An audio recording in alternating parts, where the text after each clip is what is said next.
right. That's other business? Yeah, feel free to come in.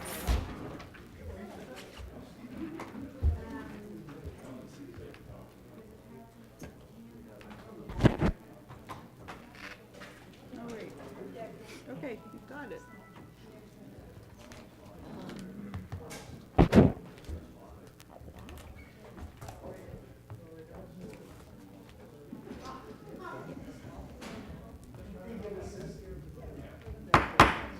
Good evening and welcome to Owen Sound City Council meeting on Monday, July the 8th.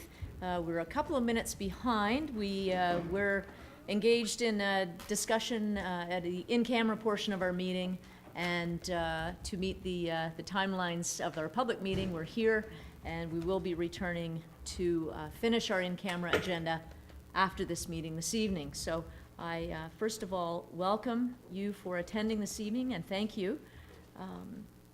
We do have a faith blessing this evening, and our guest faith leader is the Reverend Graham Bland from St. George's Anglican Church. And I welcome you and invite you up to the podium, please, sir. We were all saints. Well, we've been called other things.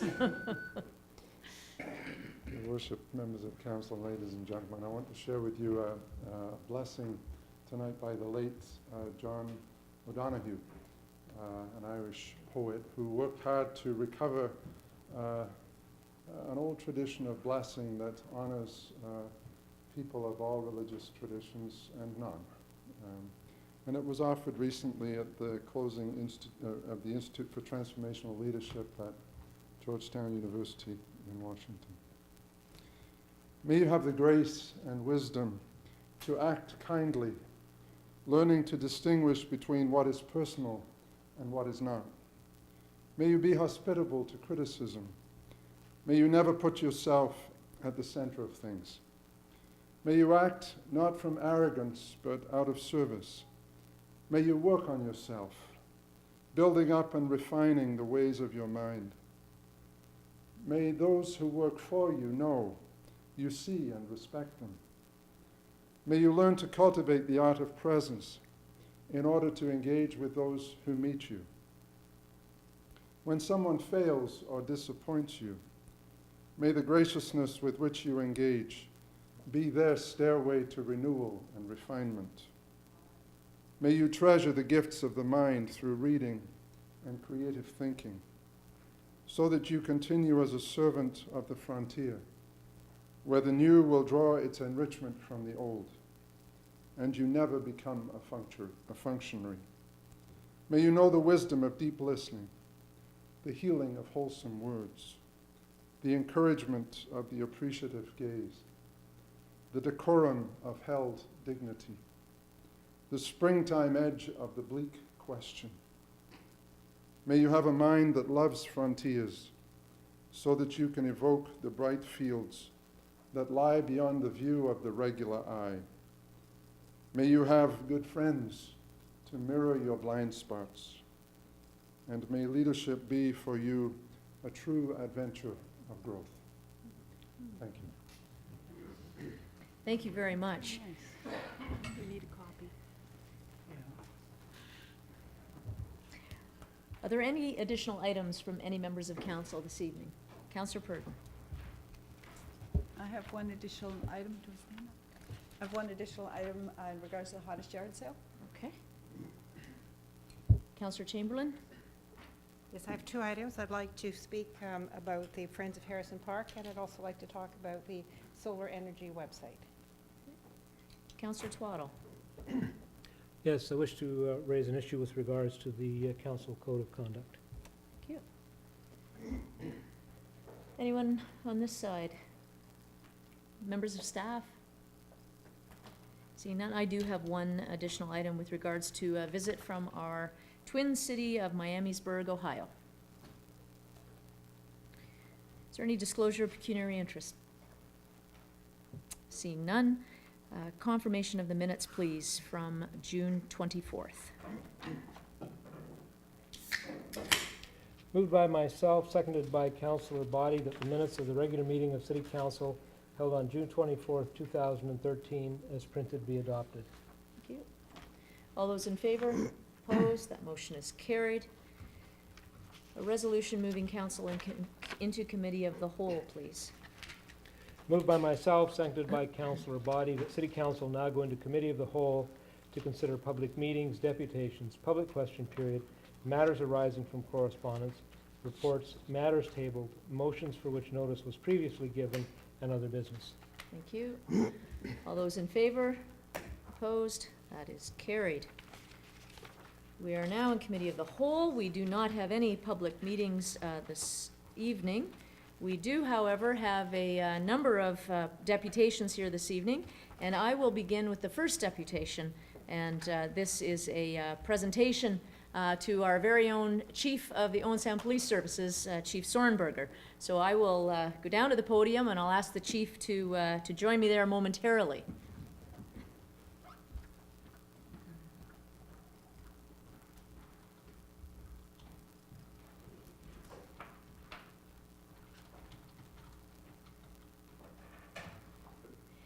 This is quite an honor, Chief. I would like to, on behalf of City Council and the City of Owen Sound, I'm going to read the Order of Merit of the Police Services and the process by which our own Chief, Bill Sornberger, has been awarded the Order of Merit Award appointed by the Governor General of Canada.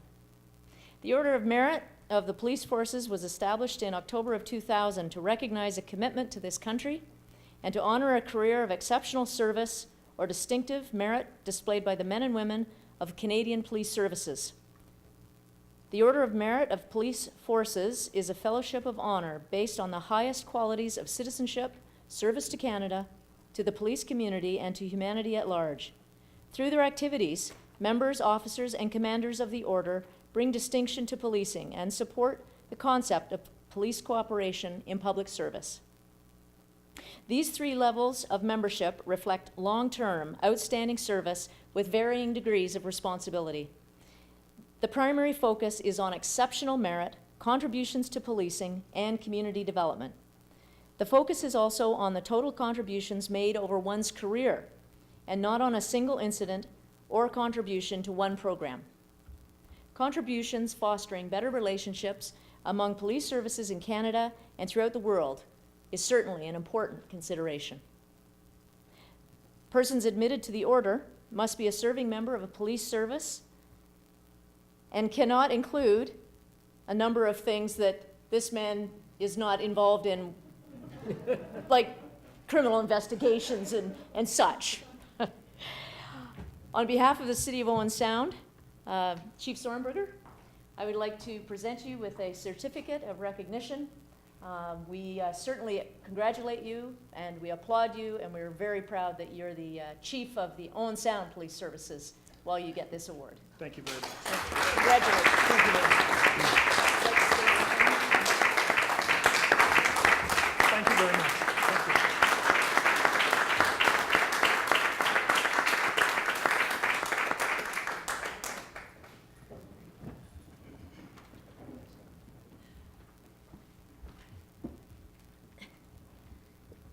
And it's good to see, I must acknowledge the Chair of Police Services Board, a Police Services member, as well as inspectors here this evening in support of the Chief's recognition. The ceremony was held a couple of months ago, I believe, in Ottawa, and I believed it was important that we as a community recognize the good service and the recognition our Chief has received from his colleagues. Thank you. We now invite Constable Dean Rutherford from Crime Stoppers of Grey Bruce. Okay. I'm actually Dave Wiles. I'm president of Grey Bruce Crime Stoppers, and I'm actually Dean Straight Man. So I'll only take a minute or two. I just wanted to personally thank your worship and council for allowing us to make a presentation tonight in respect to signs being put up in the city relative to Crime Stoppers. For the past 25, now 26 years, Crime Stoppers has enjoyed a wonderful relationship with the residents of Grey and Bruce, and particularly with Owen Sound. And we do thank the police chief and police services in this area for assisting that relationship. Dean is going to present tonight a number of statistics, if you will, and around the proposal that we want to make. So as the straight man, I'm going to get off now, and I'll turn it over to Dean. Thank you. Thanks very much, Dave. Thank you, Dave. First of all, I think this is great. The timing is great that I actually have the Owen Sound Police Services here in the building with me tonight, because what we're looking at here, as I hope you all read your preamble that was forwarded out to you, what we're looking at is basically a partnership, and a partnership between the City of Owen Sound, Crime Stoppers, and the Owen Sound Police Services. The purpose of that partnership, of course, is to bring awareness to Crime Stoppers, and that through Crime Stoppers, we can continue to make this a safe city and a crime-free city. So, as Dave said, we're in our 26th year of existence in Grey Bruce. Our head office is located here in Owen Sound and has been for the entire 26 years. The program itself is a nonprofit organization. A lot of people are under the belief that it's a police organization, but although I'm a police officer assisting in the direction for the program, it is volunteers such as Dave and other volunteers from throughout Grey and Bruce that make this program a success. I think you've all had a chance to look at the statistics that show that it has been successful since inception in 1987. Crime Stopper tips have resulted in the seizure of over $50 million worth of illegal narcotics and stolen property. We've cleared over 2,400 cases and been more than 1,200 arrests made in those cases. So it does work.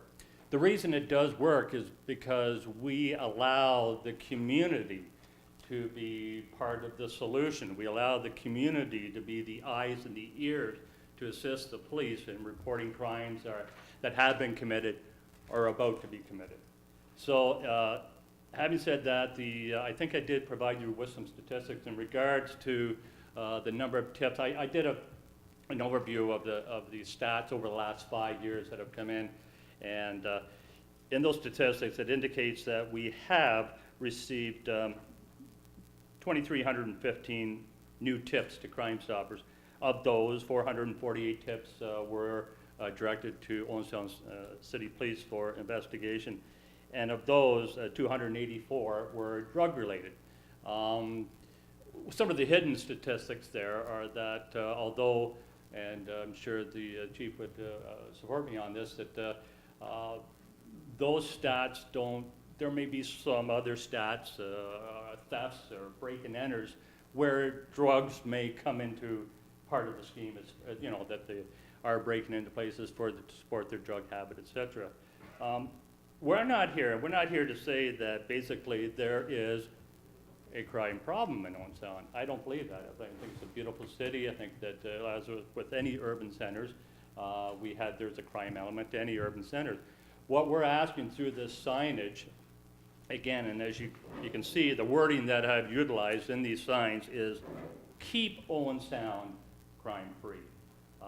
An anonymous report crime, earn a cash reward up to $2,000 or secure a web tip. That's one thing maybe some people weren't aware of. It's not just the telephone that we utilize now to solicit tips.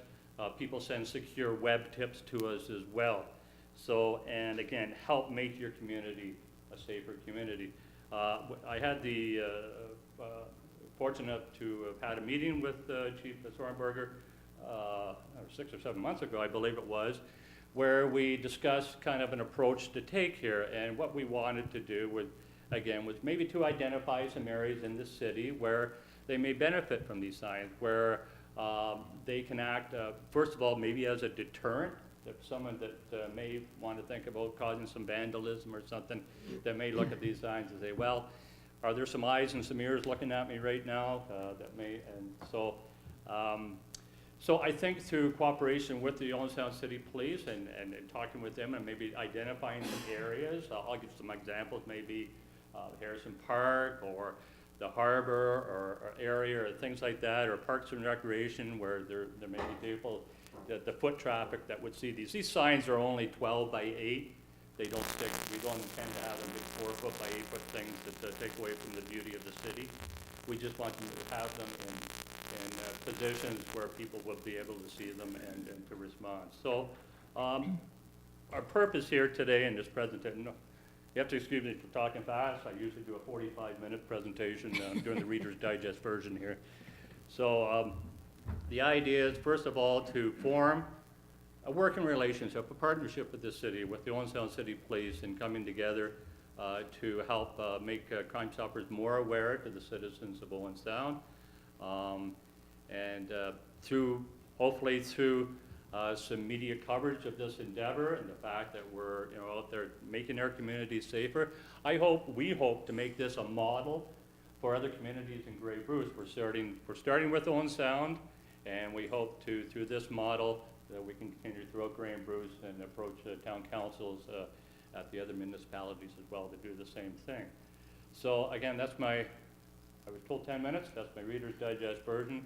I hope that the information that was provided was sufficient enough, and I guess at this point, I'll open to any questions that the council may have. Thank you very much. Thanks for the quick overview, and you got right to the point. We appreciate that. Thank you. Questions or comments from any members of council? Councillor Purdon? Thanks very much, and thanks for the good work that Crime Stopper's doing. I had more of a question for staff, because I know that there is a sign bylaw happening right now in terms of signs, how that would fit with the sign bylaw, this proposal, or whether we need to be considering any of that. Just know that's underway.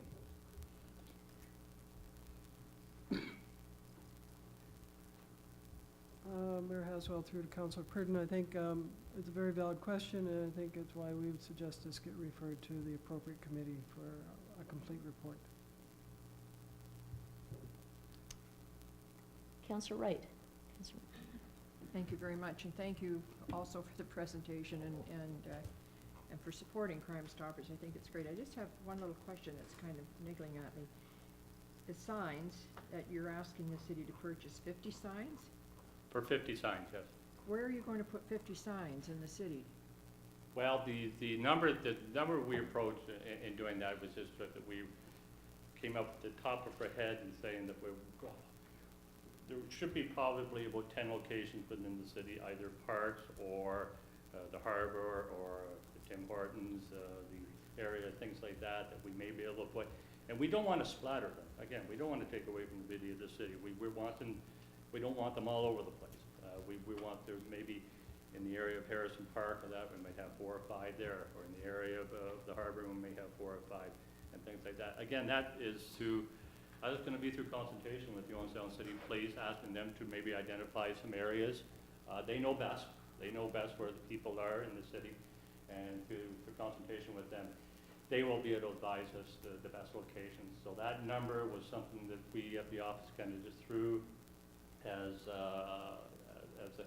we've had signage before that has been spread out throughout Grey Bruce. This is quite a few years ago, steel signs, and in that case we got over 100 of them, and this is how we came up with that number. So are you planning on putting these signs elsewhere other than the city? For these particular ones, because as you see, they refer to keep Owen Sound crime-free. Right. We would be hoping that if we and it kind of personalized. I think it kind of personalizes it for the people, the citizens, stuff like that. When they're walking, they see the name Owen Sound, and they're going, yeah, I want to take. I'm sorry, I just think that 50 signs in the city about Crime Stoppers is going to make people that come into our city think, jeepers, they must have a lot of crime here if they've got 50 signs spread around that say Crime Stoppers. And that is and again, that's why we went with that wording. We're going with the wording of keep Owen Sound crime-free, not let's get rid of this crime. It's more keep Owen Sound crime-free. Okay, thank you. Councillor McManaman, then Councillor Body. Thank you, Worship, and thanks to Dean and Dave for the presentation. As you've talked here, you've kind of answered some of my questions, and you've been very to the point. I'll get right to the point. Budget issues. When similar to Councillor Wright, when I saw 50 signs, 50 posts, and staff to put up those 50 signs and 50 posts, I thought, geez, we're talking, you know, you're talking several $1,000s now. As we're talking and, you know, discussing it more, if we're not talking necessarily about 50 signs, and perhaps we'd have them in locations that where there's already a post and they could be put up, you know, in Harrison Park, there's lots of posts, perhaps we could just attach one to. So, you know, I do think the city manager's suggestion, refer it to an appropriate committee to get down to this, the nitty gritty. Exactly where would they go? Exactly how many are there? Question back to you though, in terms of cost, is there any possibility of partnership on some of the costs for this? A partnership, again, the reason that we approached on we have purchased signs ourselves, yes, and if you allow me to go back on the number 50, that is flexible. That is certainly something we could go back, maybe in talking with Owen Sound City Police, saying, look, what are the areas? Maybe there's only 6 or 7 areas that maybe you want 4, and we could come up with that. We could come up with that number. So I understand the budgetary concerns that you have. In all partnerships, I can't speak on behalf of my board chair as far as as far as the cost and us paying part of it. I can't speak on behalf of the board. I don't. Fair enough. No. But again, when we talk partnership as Crime Stoppers, I always like to say a partnership is when you come out and you don't do that. It's a handshake as opposed to a handout. And so that's what we're looking at. We're looking at a partnership with the city and proactively together, coming together to make it a safer city. Your Worship, with that in mind, I think if a motion's appropriate, I'd move that we support the endeavor in principle and refer it to the appropriate committee for further. Sorry? It's community planning? So the Community Planning Committee for further investigation and details. Sure. Thank you. There we go. Councillor Body. I was going to do exactly that. At planning, we're looking at a sign bylaw, looking at all the different signs we've got, and we've looked at just about every sign we could think of, and I bet you we haven't thought of this one and where it would go. So your timing couldn't have been better. A month from now, 2 months from now, it might have been too late, but we'll have a good look at it at the committee. Thank you. Councillor Purdon. Just in terms of the consultation process with signs, I know the chief has been to, as part of the DIA, has provided information on crime in the downtown area, and I think the DIA there should be a consultation of some sort with the DIA in terms of any signage that's going downtown around crime prevention as well. I just suggest that to the committee while they're considering this. Councillor Lemon. And first of all, I like the message, keep Owen Sound crime-free, because there's no inference there that this is a hotbed of criminal activity, and we know from statistics from the police that that's not the case. But we want to keep it that way in the future.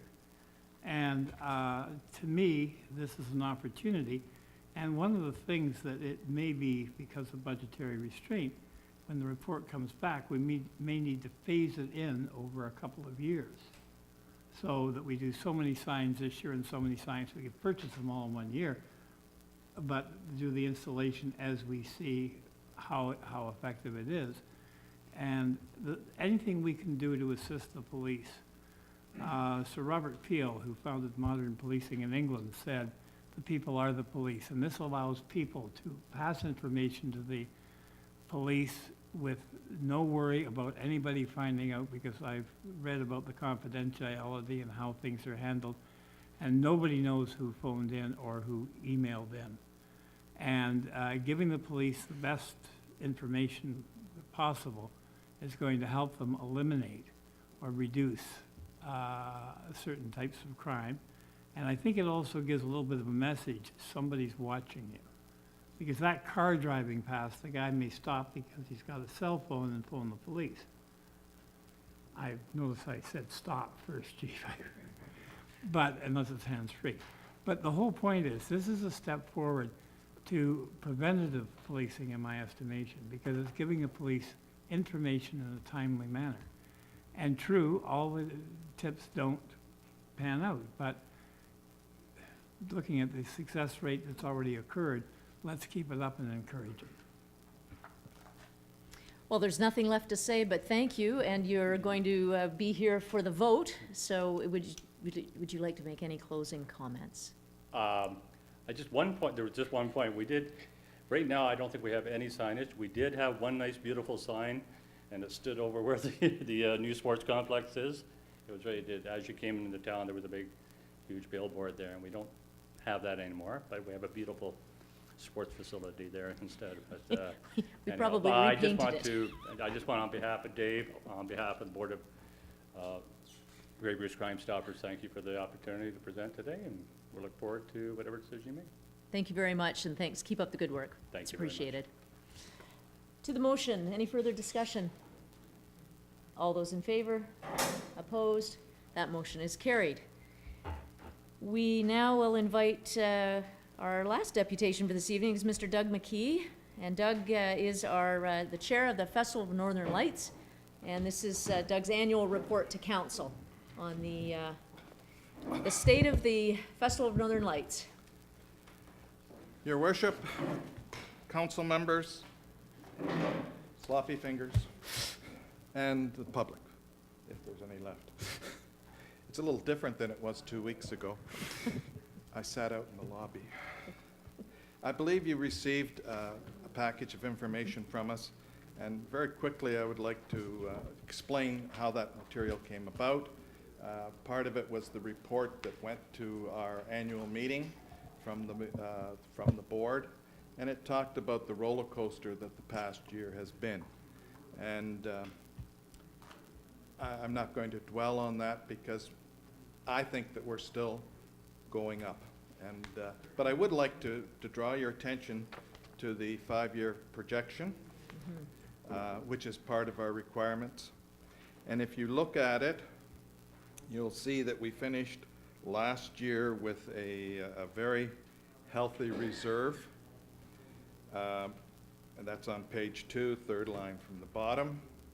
And if we look at that number and subtract $31,400, which was our Trillium grant, it's not that healthy a number. But as you also look across, and this isn't a budget, by the way, this is a financial forecast, because so many things that we deal with are unknown. If the weather is really good, the donations at Harrison Park are really good. If we get some really nasty weekends, the donations are down because we don't draw people in from further away.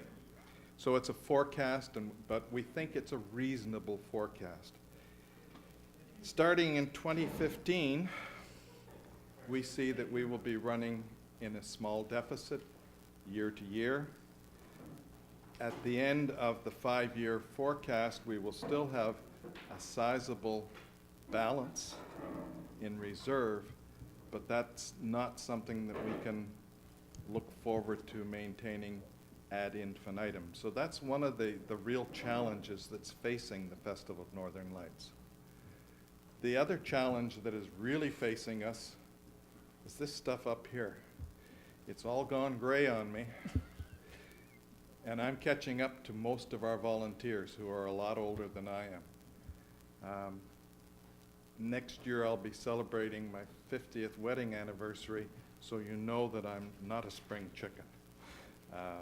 And I will be turning 72 shortly after the festival starts. I've retired from 3 other jobs, and somewhere down the line, within a few years, I will have to retire from this one. And we need to be actively seeking replacement people. We have a couple of fellows who work up at the barn who are well into their 80s, and they just do super, super work for us. But we have to, and we've talked to Tom Pink, and he has agreed to allow us to solicit people on Saturday mornings starting in August. And so that's one of the steps. We will likely be very active in tapping people on the shoulder and saying, help. Some of the other things that we have to share with you, the audit from Gabler and Company, a very successful audit. There were some things within here where numbers don't seem to balance, because we had 4 different bookkeepers over the year, and they would look at a bill and say, oh, that goes into column A because it's such and such. The next person would get a bill from the same company and say, oh, that's in displays, it goes over here. So the individual columns or categories may not reflect the actual, but the bottom line is actual. So that's the important part, and we think that we've solved our bookkeeping dilemma and that we're on a good track there.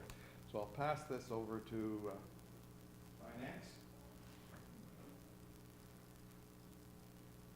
I did mention the Trillium grant, $31,400, and now we have to account for it. So we have put together a report to Trillium, and we've kept a copy for ourselves, and we will pass this on to Pam as a copy for the city.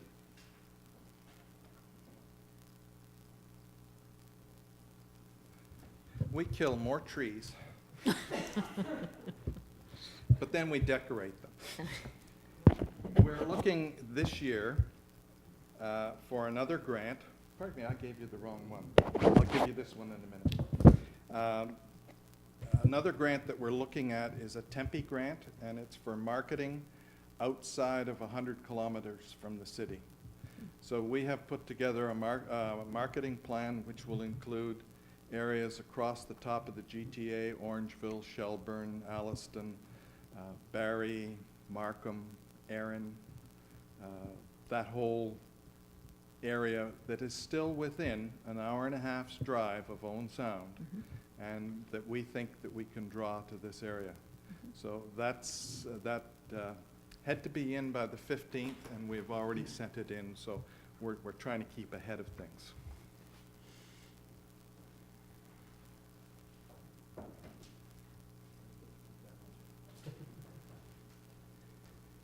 One of the friends of the festival is Erdman Kanak. Now, Erdman currently lives in Victoria, just north of Victoria, British Columbia. But if every time you drive by the airport, he designed the airport. He designed part of the Georgian College building that was the original marine simulators. He's done a lot of work around Owen Sound and Southern Ontario. In his retirement, instead of doing a festival, he took up painting. And several years ago, he did a painting for us that he thought we could use as the cover of our winter guide. Well, it didn't work out. But we have this painting, and in discussions with Erdman, because I still get emails from him and whatnot, he said, do something appropriate with it. So we have decided that we are going to donate this to the city, and you may place it wherever you see fit.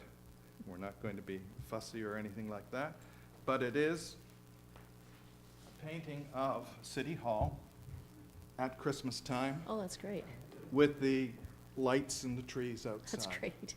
So I will leave this just over here. Thank you so much.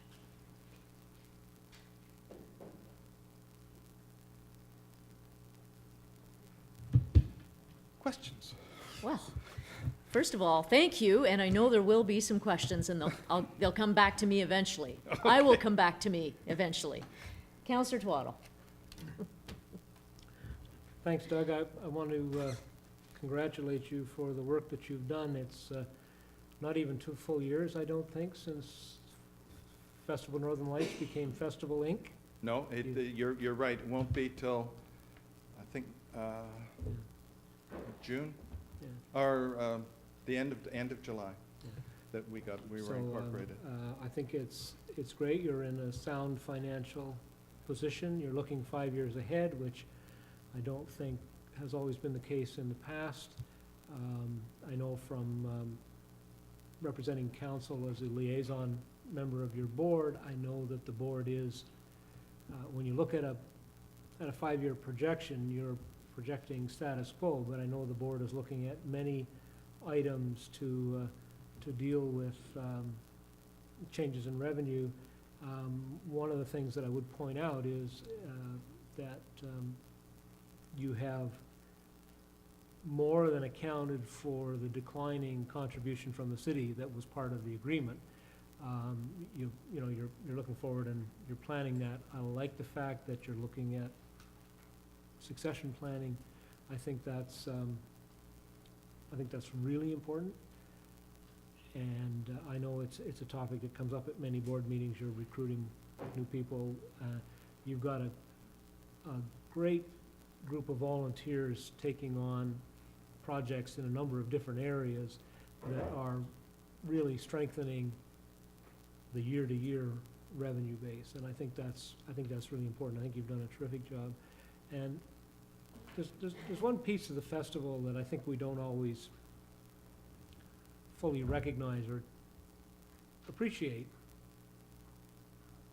is the amount of advertising that's done promoting the city outside of the immediate community. We hear and see the local advertising, but we don't see and hear what's on television and radio and in print media outside of the Grey Bruce community. And I think that that's an important boost to economic development and promotion of the city, and I think it needs to be recognized.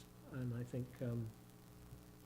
think you personally have shown a lot of leadership and kept the festival focused on the money, and I think the money's been responsibly spent. The money from the Trillium Grant went largely into new permanent displays that will be used long after the money has been spent. They'll have a long life, and I think that this added tremendously to the festival. And I think it speaks a lot for the festival that you got a Trillium Grant the first year of incorporation. So congratulations to you and the board. I know I just come to the meetings and rabble-rouse a little bit. You guys do all the work, and it's much appreciated. You know, when you talk about our succession planning, it will be about a month from now when we lost our vice chair. That's right. Yeah. And we had just been talking before he went on vacation about putting together a drop-dead plan. And it was his idea.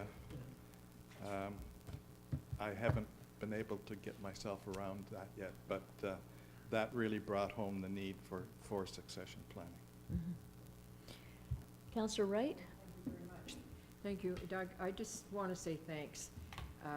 You know, the Festival of Northern Lights has been around Owen Sound for quite a while, and it's grown every year, and under your capable guidance, it's grown again, even larger than ever. And I know I have friends that come up every year specifically to see the Northern Lights, and it's wonderful to be able to take them around and show them how great it is to have them in the city. And we are so truly blessed with volunteers, and people are very surprised when I say this is its own entity. It isn't put on by the city, it's put on by volunteers, and they're absolutely amazed that we have volunteers that go to the amount of work that you and your people go to. So I just want to say thanks. Any other members of council? Seeing none, I want to, I'm sorry, Councillor Chamberlain. Well, if I could just add to Councillor Wright's comments and Councillor Twaddle's, I would like to thank you as well. I know that wasn't an easy situation for you last year, and we all compliment you on carrying through the way you did. And I also think that it's one of the things in Owen Sound that some of us take for granted. And I love the way that the book has come together now for the festival guide in the wintertime, cooperating with the city and doing that. And I've already had a call about an event make sure it's in there for this year. So I know you're working on that. So we'll look forward to that for this year too.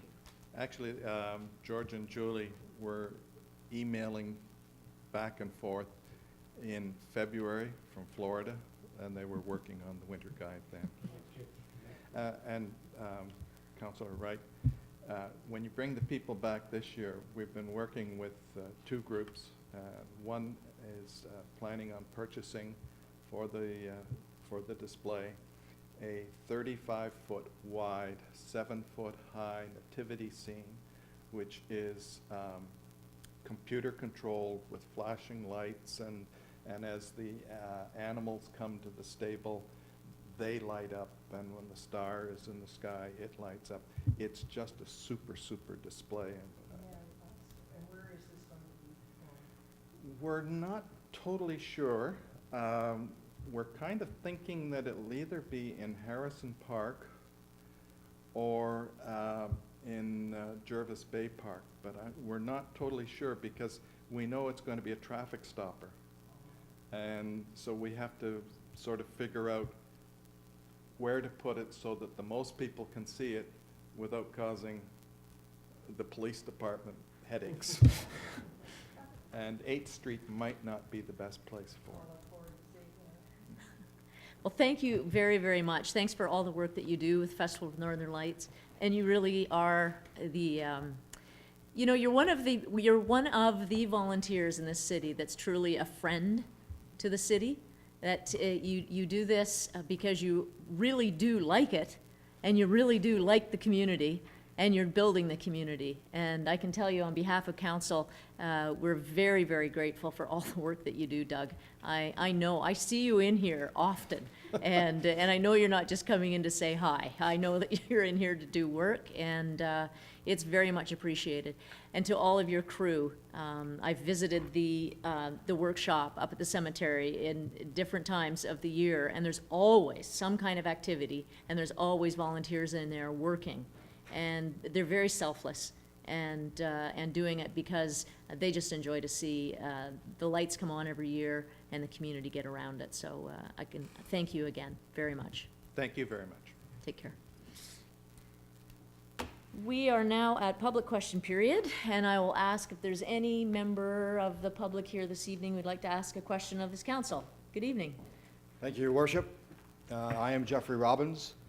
I own Aveda Main Street in downtown Owen Sound, and also I'm a landlord, so a businessman in the City of Owen Sound. First of all, I'd like to congratulate the Chief of Police on his award. I think that was a fantastic thing, and also I'd like to thank Doug and the people at the Festival of Northern Lights for what they do for our downtown, because it does help the downtown.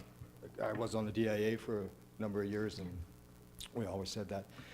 In my salon, I am right now, we're taking upon ourselves to really promote the tall ships, all right? I have to commend the council, the City of Owen Sound, on doing this. This is a fantastic thing for our business, for all the businesses in downtown, for all the business of the City of Owen Sound, to bring these tall ships, and it's going to be great for tourism. I only have one question, and my grandfather, he was on the lakes for 49 years with CSL. He was Captain Jim Coleman, 25 years with CSL as a captain, and the last 2 years of his career, he was Commodore of the Fleet for CSL. So he would be proud also to see some kind of decorating. If the city could do it, I'm not sure if the city is going to do any decorating around the harbor, you know, around the museum, around the different areas to welcome the tall ships. And that is my question, because like I say, all the maritime people that we have in the City of Owen Sound would maybe like to see that as well. I think it'd be a great thing if we could do it. I know we talked about it, the Friends of the Museum, our first meeting, that Richard Thomas and I are co-chairing. We talked about this as well, so I'm not talking on behalf of our committee, I'm talking on behalf of Jeffrey Robbins here tonight. Sure. So that's So my your question is there going to be decoration around Yes, to the welcome harbor? the tall ships, to Okay. welcome what's happening. I'm going to defer to our Director of Community Services. Thank you very much for your question, Mr. Robbins. Thank you. Certainly through you, Your Worship, hopefully Mr. Robbins can stay. There is a report on the agenda tonight with a PowerPoint. Certainly the momentum around tall ships is growing in this community, and I know Doug and Paul have a great presentation for you tonight. When I reviewed the agenda package, Your Worship, I noticed the proposal in here on the agenda with respect to the flagging, and certainly look forward to council's direction in terms of that. So. Councillor Boddy, did you have a comment? Okay, thank you. Is there any other members of the public who have a question this evening? Seeing none, we'll move along to correspondence. We have 4 items of correspondence. One being the reaffirmation of the sister city relationship between the City of Owen Sound and the City of Miamisburg, Ohio. The clerk has prepared a reaffirmation document that those of you at home can see on the screen, and council has in their package. Looking for a motion to support this reaffirmation and to ensure that all members of council are able to join any one of the number of events that will be occurring over the weekend of July 17th. Councillor Lemon. It's with great pleasure that I would move a motion to confirm the reaffirmation. This goes back many, many years. The Legion has been working, I know, on this with the people from Miamisburg for some time.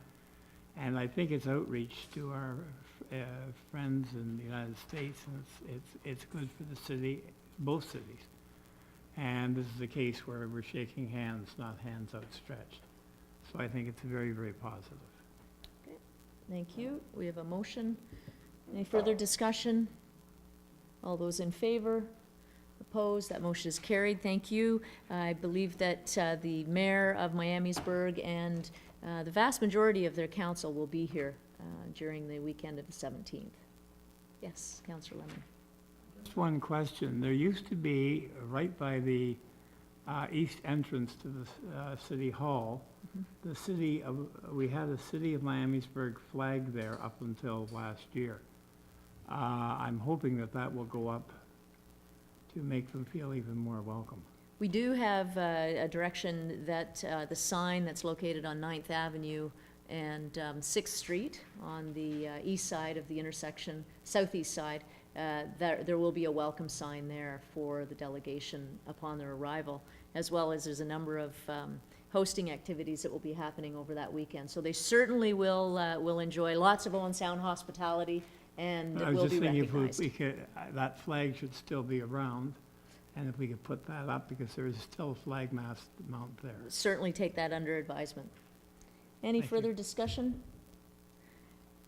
Thank you very much. We'll look forward to that event. And we now are at 11B. We have a request from Councillor Lemon with regards to flagging of the Marine and Rail Museum. Councillor Lemon. Thank you very much, Your Worship. The Friends of the Marine Rail Museum were looking at making the museum a centerpiece for when the tall ships come in. And this was discussed at board, and this report was received. This would be at no cost to the City of Owen Sound. We have sponsors for it. And as you can see from the report, some of the possible signage combinations that are possible. Marine Rail Museum, welcome tall ships, portable and sound. That's on 2 pages, unfortunately. There is a precedent for this, I discovered today, from Tom Pink, a former counselor, that when he worked at the museum back in, I think it was 85, somewhere, anyway, the late 80s, that they did use signal flags because there was, I believe, a Norwegian ship coming into Owen to the portable and sound. So there is a precedent for this. I feel that it will, these messages, the 2 sailors can be read. When we were at our meeting, we had a Great Lakes captain who's also at Georgian College, and someone asked him, can you read the message? And he said, certainly, I know exactly what it says. So it's an international code.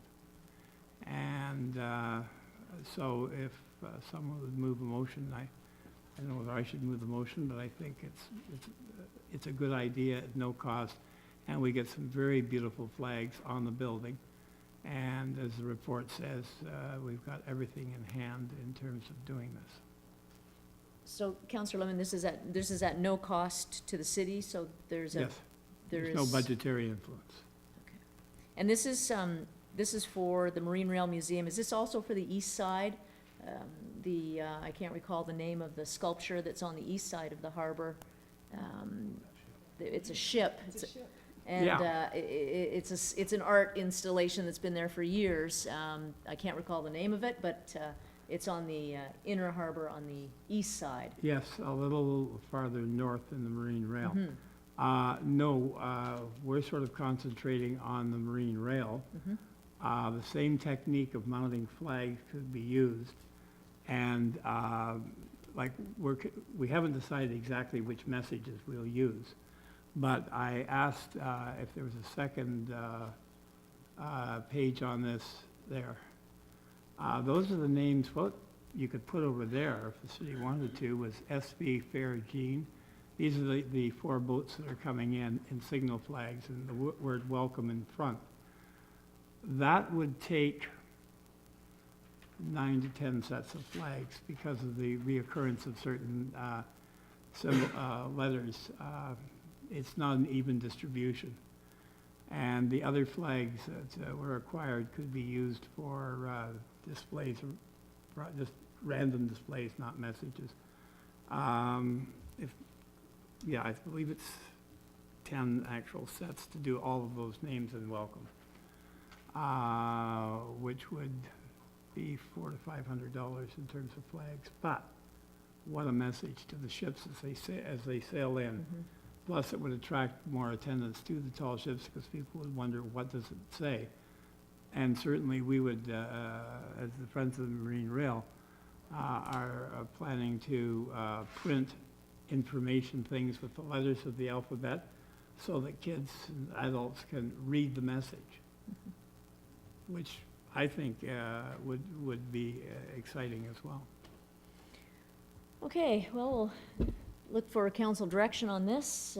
Councillor McManaman. Thank you, Your Worship. I won't be supporting this, and I would make a motion that we receive the report.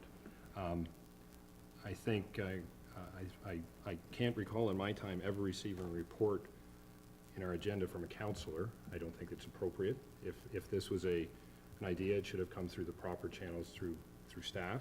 So that would be my first point. This was raised a year or so ago with the DIA at no cost to the city. The DIA didn't support it. And now we're back here again. Just over a month to go to the event. We've had, well, this will be the 9th report from the Tall Ships Committee, who have done, I think we would all agree, a fantastic job bringing things forward. I don't think it's a distraction they need now, throwing this in at the, if we're not at the last minute, we're darn close to the last minute. To say it's no cost to the city, I would disagree with that statement. I believe it will take a great deal of time and of staff, resources of staff, and as we all know, our staff are stretched very thin. We shouldn't be adding more things to them at the last minute if we can avoid it. As far as sponsors, I don't know who got these sponsors. I certainly hope it wasn't Councillor Lemon. That would be in direct violation of our code of conduct. But either way, the Tall Ships event needs many sponsors. If there's sponsors out there that are willing to come forward, the Tall Ships event can use them. As far as, again, even if we were interested in supporting this, I would need to see what the museum board thought of this. They're the ones that, you know, the Friends of the Museum I know are doing their work, but the museum board is still in control of that, facility. We'd need to see budgets. We'd need to see, talks about qualified workers. I guess someone would have to look into that and see who they were and if they were qualified. I guess at the end of the day, I think it's a distraction, quite frankly, that the Tall Ships Committee has been moving along quite well. I don't think we should just throw something at them at the last minute and expect them to make it fly. And quite frankly, I don't think the Friends of the Museum need this distraction. As a couple weeks ago, we talked about the tight timelines they're facing on getting their, proposal together for council. I don't think it's a distraction they need either. So my motion is we receive the report, Your Worship. Okay, we do have a motion on the floor. Councillor Wright. Thank you. I just have some questions here about this. First of all, the building is owned by the city and is still in operation by the museum board, is that right? So the museum board, would they need our approval to put flags up? If the museum board decided that they would like to put flags up there to welcome the tall ships, would they need our approval? City manager. It is a city-owned building, and the museum, while their lease has expired, it's expired, as you'll recall, we pointed that out in the report to council a number of months ago, and that's why we've been able to proceed. We still, obviously allow them to stay in that building at this point in time. The exterior of the building, however, I think is primarily a city responsibility at this point. Certainly, if it is suggesting that is in some way advertising the museum, then I think absolutely the museum board should be giving approval. So I just wonder if I could ask through you, Your Worship, to Councillor Lemon, does the board know about this? The report that is before you states very clearly that because we were aware that the building is owned by the city, that we had to get city approval first, then we would go and consult with the existing museum board. That would be the intent, and that was in the original report. It stated that we would, because the exterior of the building belongs to the city, we have to get city approval. The museum, I don't think, could put flags outside without city consent or anyone else. So it obviously would have to go to but it should go to the museum board if the city agrees to it. There's no point in going to the museum unless the city agrees with it, because we are the landlord, we own the building. Thank you, Your Worship. We're going to be hearing very shortly, I believe, from our with respect to the tall ships coming in. I'm going to put a motion that we table this until after that report to see if there's anything in that report that's coming that will talk about decorating. Okay. There's a motion to table until after the tall ships report this evening. Council would like to discuss the appropriateness of that, or would you like to vote? We'll vote. All those in favor? Opposed? That motion is carried. That is tabled until such time we get through the tall ships report. Thank you. We are at item 11C. We have a letter from the owner of Remax Grey Bruce with regards to consideration for a pedestrian crossing on the County Road 3rd Avenue East between 8th and 9th Street East. That's council's direction on this. Councillor Twaddle. Thank you, Your Worship. This is a county road, Yes. so I would move that we respond to Mr. Herman pointing out that it's a county road and that it would be appropriate for him to approach the county. Okay. Councillor Body. And when I read this, I was thinking about it as we move ahead with condominiums in the professional building. It's probably a good idea that we do look at this, considering that we'll have more traffic, walking traffic. I don't disagree with Councillor Twaddle. I was just thinking it should have gone to maybe operations, but it probably should go to, yeah. Thanks. Okay, Councillor Chamberlain. But I was thinking it would be nice if we could support it in principle along that to the county because of the walkability compost, but okay. Are you suggesting a friendly amendment, or? Well, I was just hoping that we could, well, if it's going to go to the county, I just wondered if we, under that healthy communities aspect and the walkability of our community, that maybe is something in the future. If it's not appropriate to do that, I will let that go. Councillor McManaman? Thank you, Your Worship. I would just point out that, and I'm certain this was discussed at operations a long time ago. It might have been during the Transportation Master Plan. I can't recall exactly, but I do know that this crosswalk would not meet the standards for a crosswalk. It's too close to the intersection. So I certainly can't support it in principle without a lot more information, but Those are my comments. Sure, okay. Councillor Purdon and then the city manager. Just picking up on what Councillor Chamberlain was talking about, if it needs to go to to the county because it's a county road, but I would like to have a suggestion to the county to look at it in terms of the walkability and the seniors, just exactly the points that Mr. Herman is bringing forward to support that we would like them to look at that as well. That would be something I'd ask them, mover of the motion, if that could be included somehow in the motion. No, I wouldn't support that. I think really the approach should be first to the county. The county would, I think, in all likelihood, then consult with the city, and that would be our opportunity to respond. City manager and Councillor Body. I'm probably saying what Mr. McRoberts might say. The crosswalks on our main street are not legal crosswalks. I've seen the pricing on crosswalks in other municipalities, and you're probably in the $200,000 to $300,000 range for an appropriate crosswalk. And ironically, when you talk about a walkable city, what we're asking here is for a crosswalk about 50 feet away from a very safe intersection. So a proper crosswalk is an expensive proposition, and that would be the only thing, in my opinion, certainly what I've heard from other engineers, that you would consider on a busy road like that where the traffic is going at a much higher rate normally than what we see downtown on the main street on 2nd Avenue. Councillor Body? Thank you. Councillor McManaman twigged, I was on the operation committee at the time, and the problem on Main Street, the problem there is, under the Highway Traffic Act, the intersections from 8th Street to 9th Street in that particular block are not far enough to put in a legal crosswalk.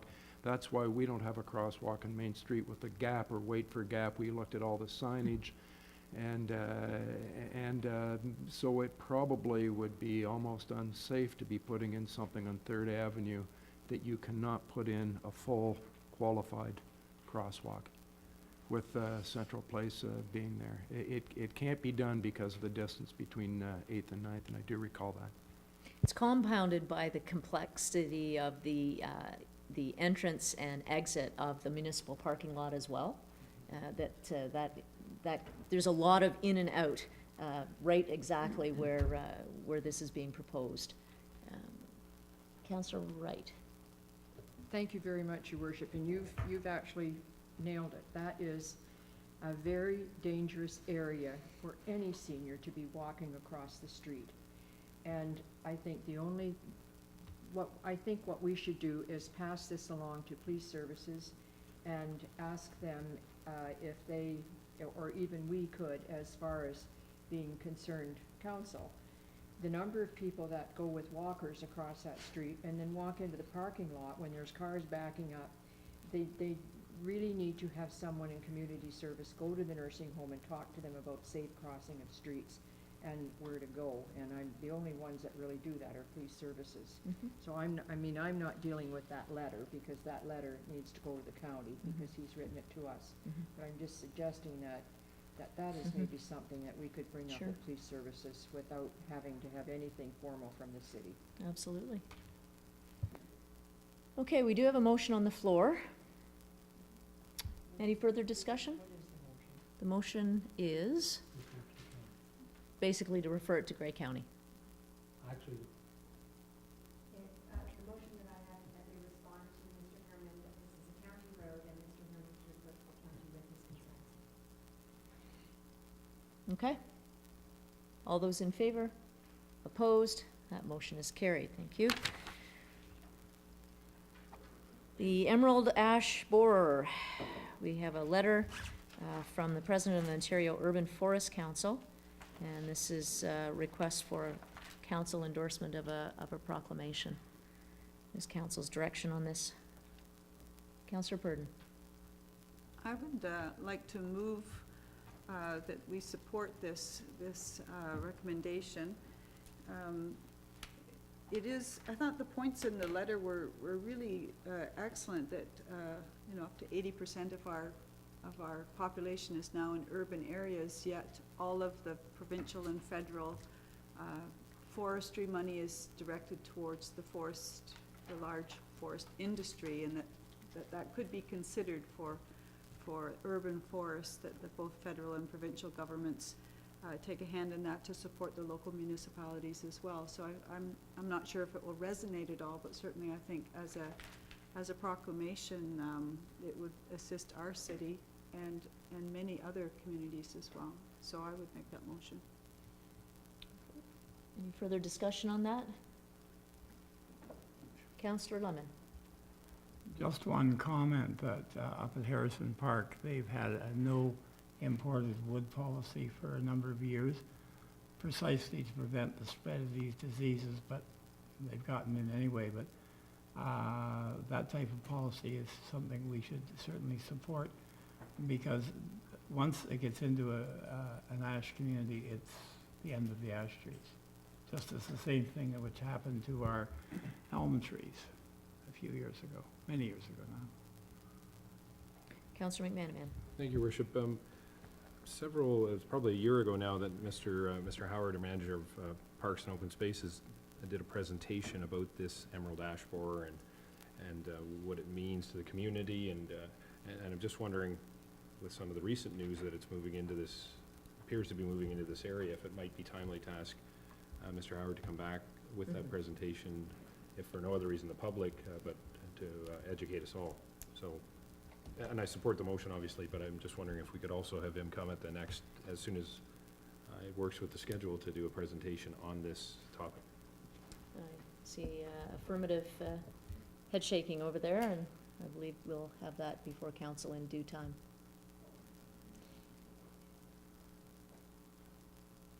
All those in favor? Opposed? That motion is carried by all those present. We have a lengthy consent agenda. We have 16 items, 17 including the motion itself. What is council's directions? Quite a number of minutes, so on. Councillor Twaddle. Thank you. I have a couple of questions with regards to the agreement with the Emancipation Festival. One of them last year when this came forward, we waived a number of fees. I don't see any reference to that this year, so we're not waiving any of the fees this year. Through you, your worship, that's correct. And that includes there was a fee in lieu of business license for vendors? Yes, as far as I'm aware, they haven't made any of those requests this year, and they're not included or addressed in the report. Okay. And the second point is, in the bullet points on page 2 of this report, 1, 2, 3, 4, the 5th bullet point, it says, admission to the event will be by donation. People visiting the park and not attending the event are required to make a donation? It should be not Should be not. required. I was going to say, because if you're required, it's not a donation. Thank you. I just wanted to clarify that. That was all I had, Your Worship. Thank you. Councillor Purdon. I'll move the acceptance of the consent agenda. Okay, thank you. Any further questions or discussion with any of the items, remaining items on the consent agenda?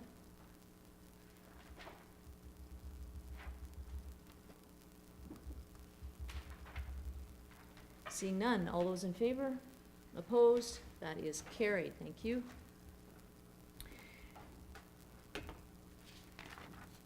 We have item 12B1. This is a report from the Director of Financial Services with regards to dates for the 2014 city budget meetings. And Director of Financial Services has put forward a few dates here. And Councillor McManaman. Thank you, Worship. Just a comment. Both the dates put forward I'm unavailable for, so I'm hopeful that we can, with A council's... shorter meeting, yeah. Hopefully council would may be able to see fit to choose different dates. I think I think other dates, we need to have all council members present, and certainly, I think council will entertain a couple of other dates. And it looks like the Director of Financial Services might have a couple of other dates.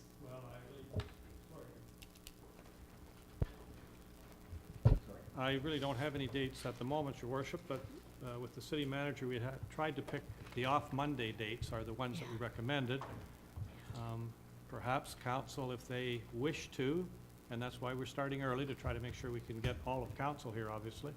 If you could check your day planners, and perhaps I will do that tomorrow, go through Outlook, and try to find days roughly in that, but perhaps they won't be Mondays, because as you can see by the calendar, we kind of run out of off Mondays.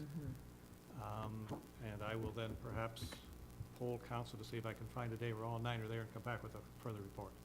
I think that would be the most effective way to do it. When we start trying to compare everybody's schedules here, it could make for a very long night. Yes, sir. One more thing, Your Worship, the city manager asked me to, or reminded me to ask if council preferred day meetings or evening meetings. Your staff is certainly available for both. We had gone with the off Monday, the in-between Monday council nights, the off council nights, to accommodate for the sort of loose agreement that all of council had to sort of keep those Mondays available, understanding, of course, that work, that we do have to make a living too, and we appreciate that, so, yeah. Just a suggestion, normally those would take, the budget meetings, unless you have a streamlined process, would take, all day, generally speaking.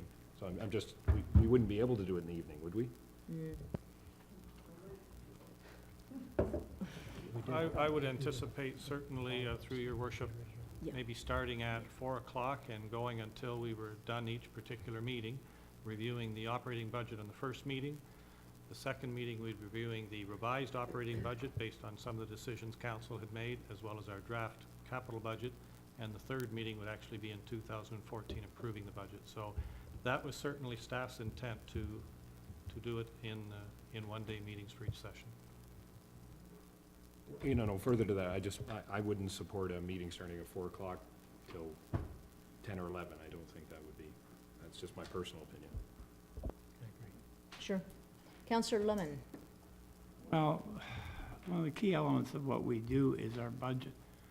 And next year is going to be exceedingly difficult. We all know that going in. And I agree with the councillor that starting at 4 o'clock, you put it, then you have supper, that takes half an hour. So by 10:30, everybody's going to be totally whacked. And I really think day meetings, I know they're difficult, but this is why we were elected. And I really feel the budget deserves the priority. I could remember not that many years ago when we used to go 2 days for one of those meetings, and now we're cutting it back to maybe 3 or 4 hours. I don't think council's going to be able to do the job they need to do in that short a period of time. And that is my concern, because if we make mistakes in the budget, they're really going to come back. And we have to realize that we are facing some extremely difficult issues. So to me, dayside meetings are better. Councillor Wright. Thank you very much, and I'm gonna throw another iron into the pot, because don't forget, Tuesdays and Thursdays are county days, and it's very difficult to have, for those budgets to be on those days. So, I mean, I do prefer late after, from Maybe 3 o'clock Mondays is on. really Deb and I are, sorry, Your Worship and I are free from council, so that suits me any day of the week from 3 o'clock on, but And if I may just, as well, Councillor Lemon, there was no intent whatsoever to reduce budget deliberations to 3 or 4 hours worth of meetings. This was looking at 2 7-hour meetings and then a third public meeting. However, it can start anytime, morning, noon, whatever time council wishes. It's not really an issue with me. But the Mondays, the scheduling of it could be a problem. Councillor McManaman. Motion to table the report and ask the director to poll council for dates. Thank you. To tabling?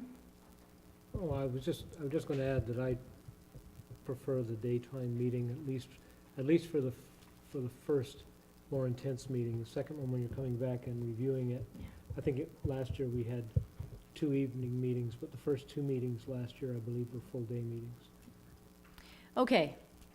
Motion to table. We'll get some meetings established, and we'll circulate it to council, and we'll go from there. All those in favor? Opposed? That's carried. Thank you.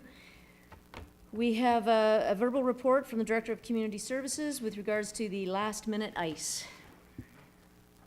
Well, thank you, Your Worship. It's certainly good to be here on a warm summer night to talk about a new initiative that we're working on in the recreation area, Last Minute Ice.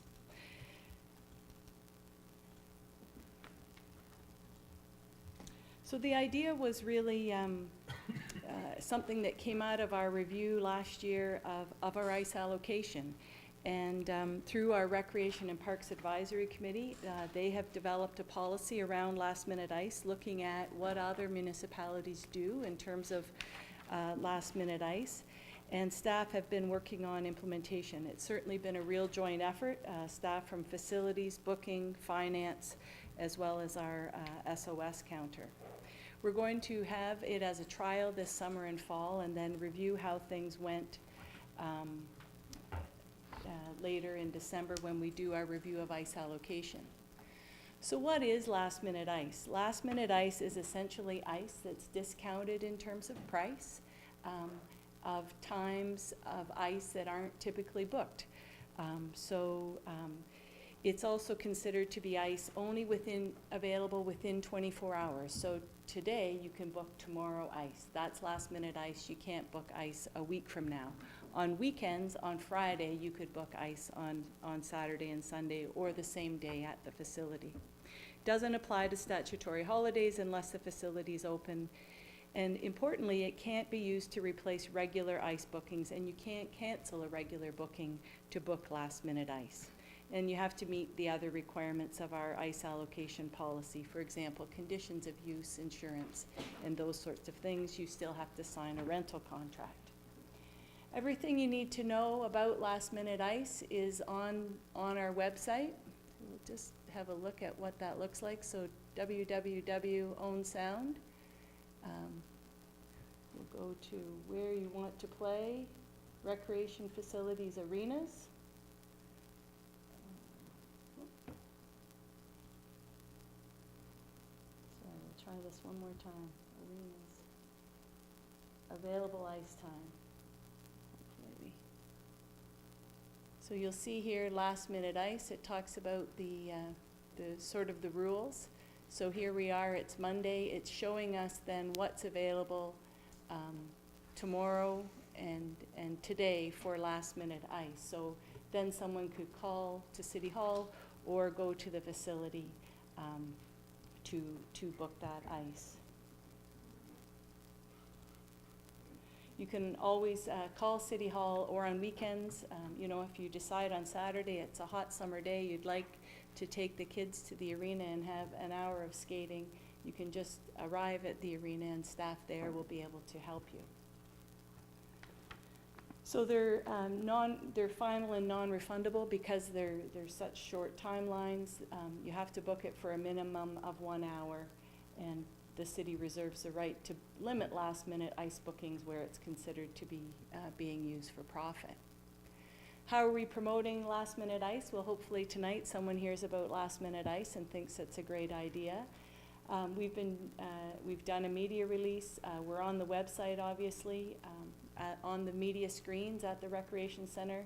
If you're a friend of ours on Facebook, you can find us there, and also each day the available ice that's last minute is sent out by Twitter. So we're trying to communicate in a variety of ways. So if you're looking for a great way to stay cool this summer, renting an hour of last-minute ice is a great idea. Thank you. It is a great idea. So if you just have a whim to go and skate or play a game of hockey or practice your figure skating, you can do so, just on a whim. We'll see you up there doing a, oh, you'd like to join me in doing triple sow cows at the, there we go. Councillor Wright. If through you, please, I would to Director Pam. So it's my understanding from what I've heard that we have a lot of extra ice this year. Is that a result of many fewer kids participating? Through you, Your Worship, our summer schedule is actually quite full. It's hard to get ice in the evening. During the daytime, depending on whether or not it's a week that has a hockey ringette school, there may be more or less daytime ice available, but it's certainly, ice is busy from 4 or 5 o'clock each day well into the evening. Sunday's very busy, so it's the daytime ice. So think of it as, you know, the sinks or faucets that you weren't able to sell regularly. You've saved them till the end. They're times you haven't used, but we're quite happy. Our revenue to date, I think, is ahead of target at the rec center. So. Okay, well, that's very nice to hear. I wonder, what about lacrosse registration and that? Is that about normal, or is that? I think for 2013, I understand, I haven't seen any final numbers. Anecdotally, I've heard that lacrosse registration was a bit down. I'm sure we'll get reports. Thank you very much. Thank you so much. Councillor Chamberlain. Well, I was just thinking it'd be a nice birthday party event to have it. And did we have the price in that sale? I didn't see that. I didn't talk about price. Prime time ice is $125 an hour. Non-prime is $100 an hour.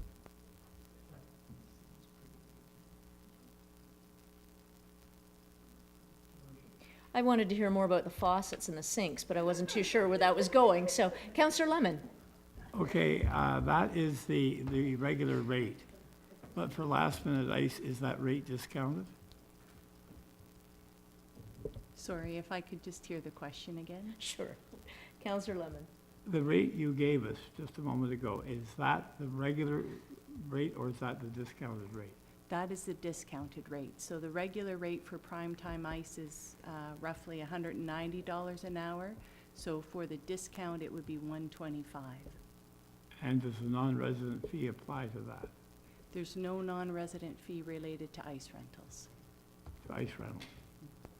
Okay, thank you. There we go. Good idea. Thank you. That's great. Good news.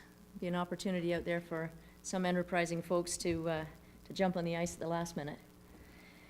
We now have a report from the Tall Ships event facilitator. This is update number 9. And then we have a tabled motion we'll deal with immediately following. Welcome. Bring it up for us. Well, thank you very much, Your Worship, and greetings to everybody on council. We're really excited about our presentation tonight. With me is Paul Eichhorn, the Tall Ships Project Coordinator, and I'm just going to take a moment to kind of set things up and frame things, and then Paul's going to tell you all the good news.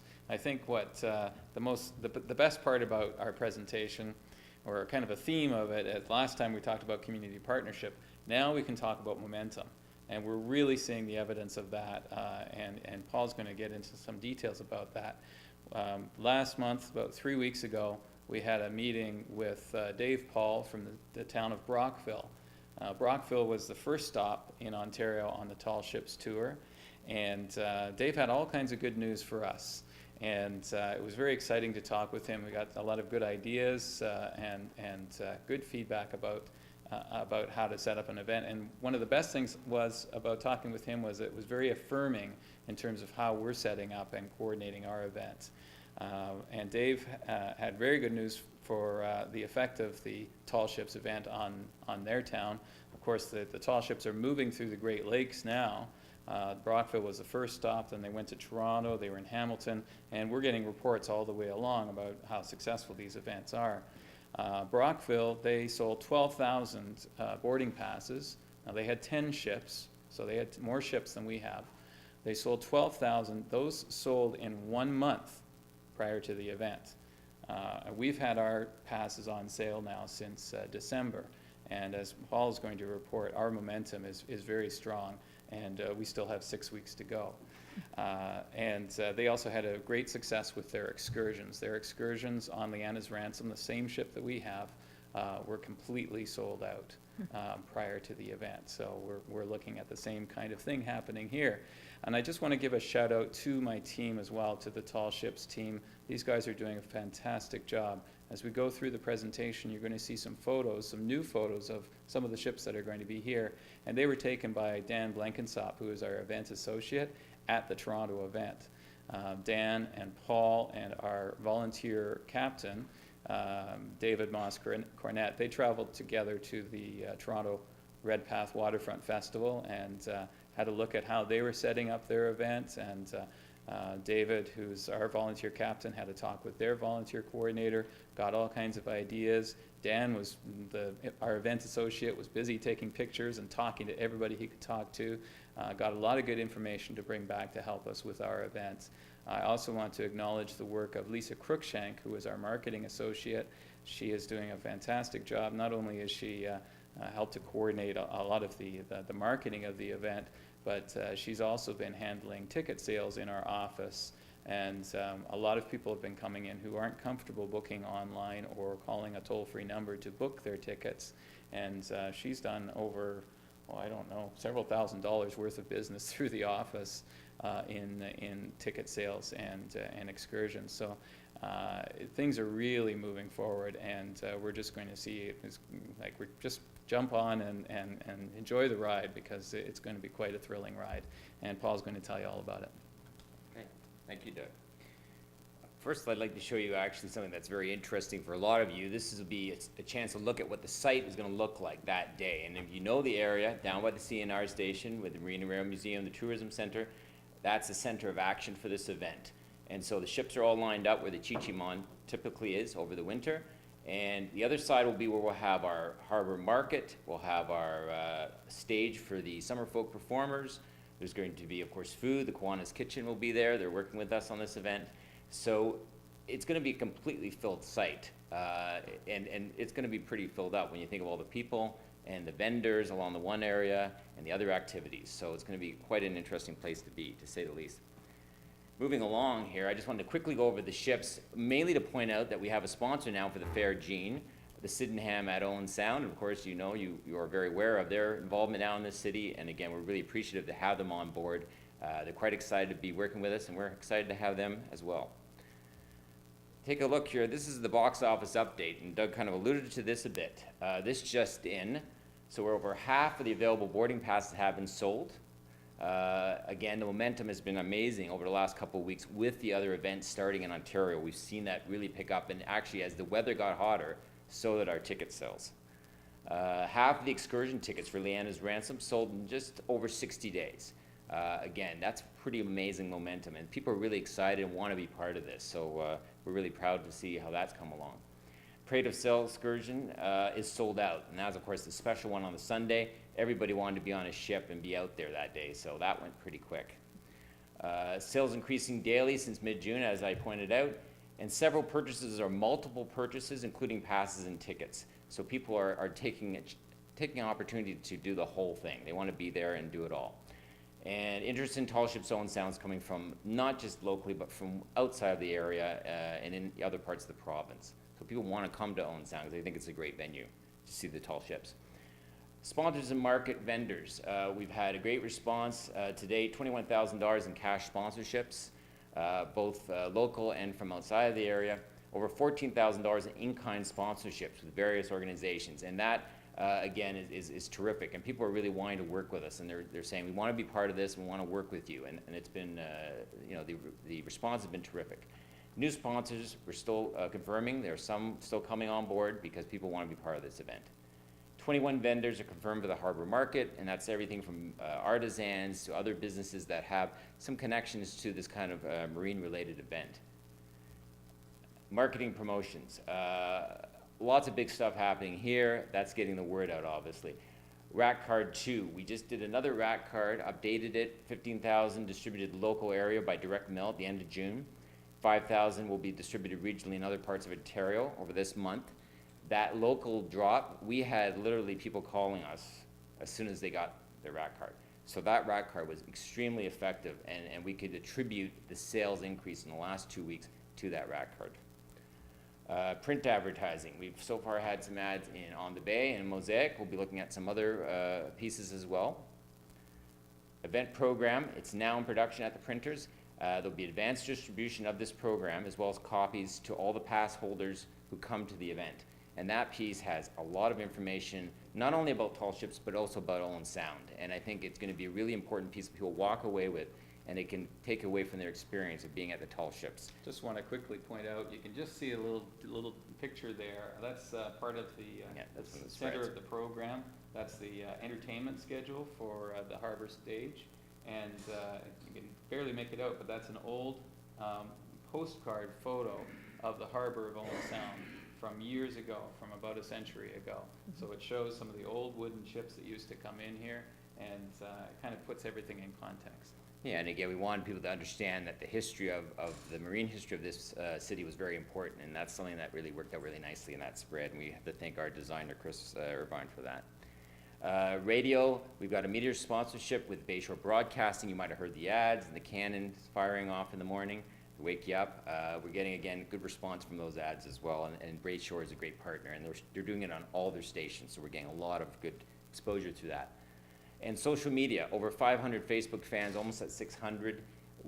And this is in 2 months, and as a person who's done a lot of this, great response. People are sending messages. I did some tonight. How can I get tickets? I want to be there. I'm going to get my paycheck on Friday. I'm going to buy tickets. So people are just really, there's great interaction, including on Twitter as well. So terrific way to get in touch with people. And the website, we keep adding new information, and we'll have kind of a, question and answers for people who want to know where to park and what to do when they come to town. That'll be added to the site over the next couple of weeks. Moving along, outreach. We went to the Toronto Red Path Waterfront Festival. We talked about Owen Sound. We had a display with the Southern Georgian Bay ports. Again, lots of information, not only about tall ships, but we put information out about the TOM, the museums, and other events in Owen Sound. We wanted people to realize they come here. It's not just ships. You can do a lot more. And we had a great response to people down there. People wanted to come up to Owen Sound to see the ships. Around town, our banner, of course, has been around. We had it down at the downtown at the Hottest Yard Sale the other day. We were at the Farmers Market on July 1st. We're looking at doing that again later month. Again, a good place to connect with people. We want to keep raising the exposure. We're looking at doing a storefront window as well with the banner at some point in the next couple of weeks. Downtown DIA, thanks to our marketing associate, Lisa. She's been working with them on a tall ship theme window campaign. So the best window will actually win a prize, and that's going to be happening leading up to tall ships, and they're going to do tall ship theme windows, which I think would be really interesting. And this was done in other areas, including in Miramichi and New Brunswick. I saw that on Facebook. And again, just really gets the spirit of the event. She's also worked with them on a wristband promotion. So everybody who has a tall ship wristband or summer folk will be able to go into participating businesses and get a discount or something special when they're in town. So we want to really get people to go downtown and interact with our great city. So I think that's going to be a really great opportunity for the businesses during that period over that weekend. And there are already 20 businesses signed up already, and more coming on board all the time. Yes. Presentations, again, we continue to do lots of outreach in different ways to spread the word. That one-on-one type of presentation is really good with just people on the street, so we're just really getting out there and getting the word out. And media, again, getting regular coverage more and more in radio and print, and we're looking at doing, again, larger regional media as well. And then just quickly what's happening, Captain's VIP Welcome Dinner, Thursday, August 15th. Tickets $60, excluding HST. I know some of the councilors already have their tickets. Please get in touch with Lisa. We encourage people to get involved with this event. It's going to be a fun night, and we've got some entertainment that Doug is lined up. Bobby Dean Blackburn will be performing that night, so it should be a lot of fun. And Georgian College, I believe, is going to be bringing their their mobile marine simulator. We'll have that in the room opposite where the dinner is. And people will get a sense of that. And again, another great part of our marine connections here in this city. Opening ceremonies Friday, August 16th, 11 a.m. Please all join us for that. Harbor Stage, again, live music featuring summer folk performers. And children's activities, crafts, theater, and more. Our community partners like the Tom and the museums and the Bruce County Museum will have lots of great things for kids there. It looks really exciting what they've got planned. And this is another interesting addition now. The Roxy will be doing an open house for 2 days, Friday and Saturday. They're going to be open. They're going to be screening a video by Richard Thomas related to marine history. And they're going to allow people to go in and see the theater. And so when people are taking the shuttle, they can actually take a little stop downtown and see another part of our culture. And again, they've been great partners on this, and a terrific ad, and that's in the program, and people will certainly find more out about that as we get closer to the event. Again, volunteers, 50 volunteers confirmed. It's growing every day. We are looking for more people. We have, of course, our volunteer captains appointed. We're having an orientation session in about 2 weeks to get them all up to stream what's going on, and there'll be more opportunities. So if people want to get on board, we encourage them to get in touch with us, because we would like to get people involved and have that behind-the-scene experience on tall ships. And again, updates and information, our website, tallshipsowensound.com, Facebook, of course, Twitter, ticketpro.ca, easy way to get your tickets, and give us a call if you have any other questions, and an email, of course, as well. So there you go. That's our update, and if there's any questions, we'll be glad to answer. Well, thank you very much, and I think we all better get rested up. It's just looking like an amazing weekend. Really, it's going to be terrific.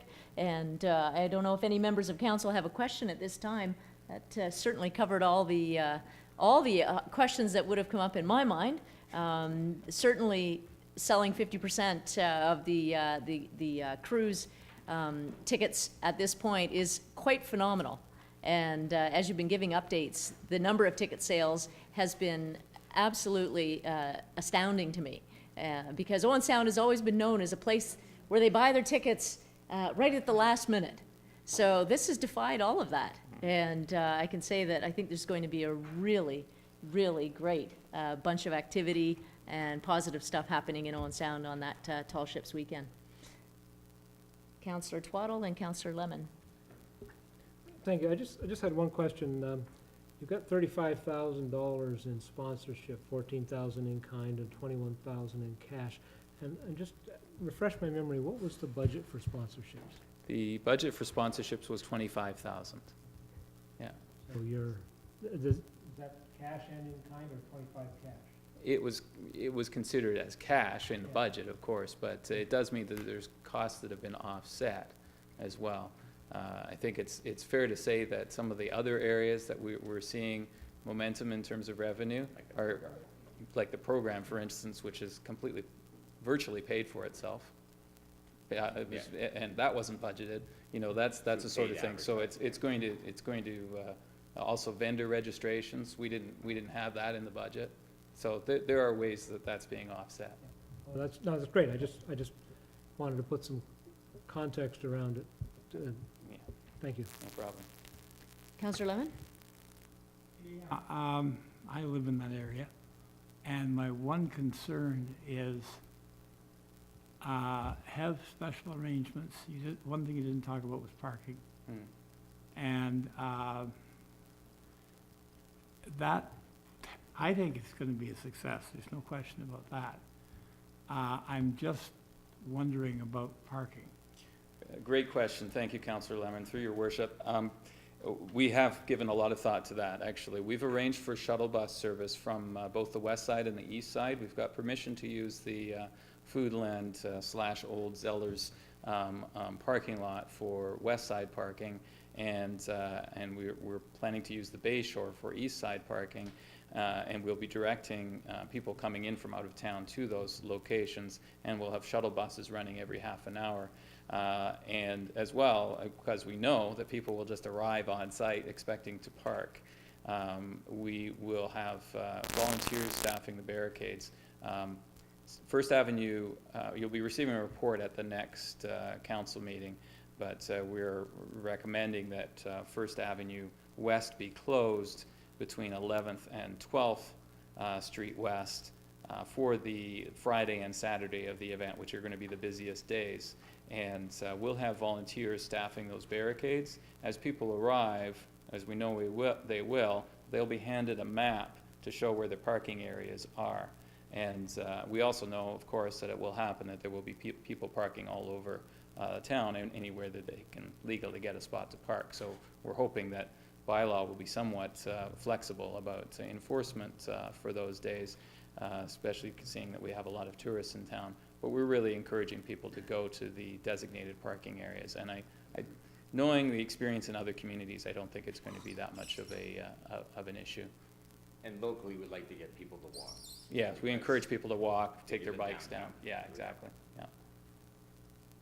The reason I was asking that question is the Intertownship Fire Department, regularly when they have big events like their breakfasts and kids' days and that, they make an arrangement with the owner of the former Kennedy's site, and you could probably get about 70, 100 cars in there. I was wondering if that was considered. Through your worship, we looked into that, I think it was in January, and we learned that there's only a small area that they open up for the parking for the Inter-Township Fire Department's event. And there's a lot of rebar on that site. There's a lot of industrial waste, for lack of a better word, and it's really not prepared in any way, shape, or form for people to park. We saw that as creating more problems than it would solve. We have, however, made an arrangement with the owners of the medical building that will allow people to park there, in particular the north parking lot. Certainly on the Friday and Saturday, it's not in use at all, so we have the permission for people to park there. We're not going to be directing people there, but we know people will end up there. So that's, there is parking in the area, as well as the designated parking that we've arranged for. Councillor Chamberlain, then Councillor Body. I was just inquiring about the shuttle buses. Are they school buses? Yes. So it would be really nice if we could somehow give them the look of a ship. Oh, there you go. Yes, that would be, I've been in different events where the school buses are decorated to make it look, so that people will know it's what it's for too, going back. It's a thought. Thanks. Thank you. Councillor Body. Thank you. I know out in the boating world, in this side of Georgian Bay, there is some boaters that are interested in coming in. There's something in the report with regard to security in around the harbor. Will boats, cruising boats, yachts be able to come into the harbor? Will the low docks on the east side of the harbor wall be available for docking, tying up? Have you put any thought to that? We are having discussions in the next week with Transport Canada officials. We've, of course, been working on a complex plan that they actually will submit to the higher-ups within Transport Canada. So all those things are being considered. Obviously, their big thing is the ships have to be secure. So we'll be confirming that, and then once we have that, we'll certainly communicate that to the public. So that way, there's, it's clear that if people want to come in, where they can go, and it'll be clearly marked out in that regard. Because there are people that will be interested in tying up in the harbor if we I don't think can. that's going to be an issue. The only issue is going to be boats approaching the ships, of course, from the side, and whether there's going to be buoys put in the water to kind of say back off or what, those sort of specific details we're still, getting a handle on. Good, thank you. But it's all going through Transport Canada, which I must say, Transport Canada has been very supportive of this event and very helpful, and they're actually steering the security plan, and we're providing them with information, and it's gone very, very well, very smoothly. We should invite you to some of your meetings. Councillor Wright. Thank you very much, Your Worship. Now, gentlemen, you weren't here when we had a question from the public about how we were going to welcome the ships into our harbor. So, but you were here when there was a report from one of our councillors about welcoming signs. So can you please tell us how you're going to welcome these ships into our harbor? Well, the one thing, of course, by the time the ships come in, all the signage on site will be in place. So there will be obviously things about tall ships. I mean, it'll be clearly where they're going to be. So they'll know that they're welcome, and we're looking forward to them being here. We're actually doing a flag with the logo idea you saw at the beginning, and that'll be flying on top of the harbor stage tent. So that will be in sight. So that'll be a really nice marker. And obviously for us, a lot of what we're doing is raising awareness about the event, and it's taking place on the site. So that's kind of the strategy that we've looked at for how we're going to be doing signage at this point. Thank you very much. I have one other thought here, and and I'm not sure it's a question or not, it's just a concern I have. That weekend, we are going to, when you're looking at the layout here, the Marine and Rail Museum is right smack dab in the middle, and that's where all the people are gonna be coming into that Marine and Rail Museum area, right there. I wonder if, could we, just like for that weekend, remove the for lease sign to make people feel more welcome to go into the Marine and Rail Museum? I'm asking that we remove that sign for the weekend so that, You can barely see it today. oh, good. It's in the south, It's in a south-facing window. It's in a window. I didn't even think it was there, actually, but I Yeah. drove past again, and it is still there. So that would be a separate motion. If you wanted to remove that, that would be a council decision that we would have to make. But I can tell you that in terms of visibility, it's really not that visible right now. But it's still there for anybody Yes. that comes in the parking lot. Yeah, It just- that's the current direction of Just to me council. defeats what we want Yes. to show for our city is an open and welcoming, and here's a building with a museum in, and maybe it's not gonna be there all that long, but it is there right now. Please come in and enjoy it. Forget about the for lease sign for the weekend is what I would like. I'll make that motion as Sure. soon as we're through with this report. I suppose too, on the other hand, it would be an opportunity for incredible marketing opportunity that thousands of eyes would see, perhaps see, the sign and may see it as an opportunity for an idea. But that's something These are ship people that are coming in. we'll leave to council. And I thank you so much for your presentation. Thank you for all your work in making this event a tremendous success. And I expect we'll see everybody down at the Marine Rail Museum and at the Harbor Front. And without a doubt, we'll see lots of friends on boats. So, thank you so much. Thank you. I'll ask council now to, we will deal with the tabled motion. That is, sure. I would make a motion we receive tall ships update number 9. All those in favor? Opposed? That's carried. Here is We just did it. You have to execute the agreement, yes, I There we go. realize that. Okay, that's good. Now we will deal with the tabled motion. And if I could just ask the clerk to read that motion again for council. Motion made by Councilman Gannon to receive the report, respecting flagging. Okay. So that's the motion that's on the floor currently, and council's had quite a bit more information in terms of the fact that there are going to be lots of signage and flags even. I'm not sure what council would like to do. Councillor Body. Just make a few comments to it. I assumed Mr. Robbins was here to support his friend Mr. Lemon on this, so I just wasn't sure at the time. I want to point out that there's an art banner committee that has hung 60 banners of local artists on every post down there, both sides of the harbor this year. I think sometimes they're downtown. Do they move them back and forth every year? I can't remember. We haven't really had a presentation here or any celebration. I think it's a one-person committee that may be perhaps a little shy of coming to City Council to make the presentation, but it is well decorated already with local artists on each post. The flags that Councillor Lemon is proposing, international code signal flags are traditionally used on boats to send emergency signals, and they're used by the boats themselves for dressing the ship, and they're done in a specific order. There's specific messages.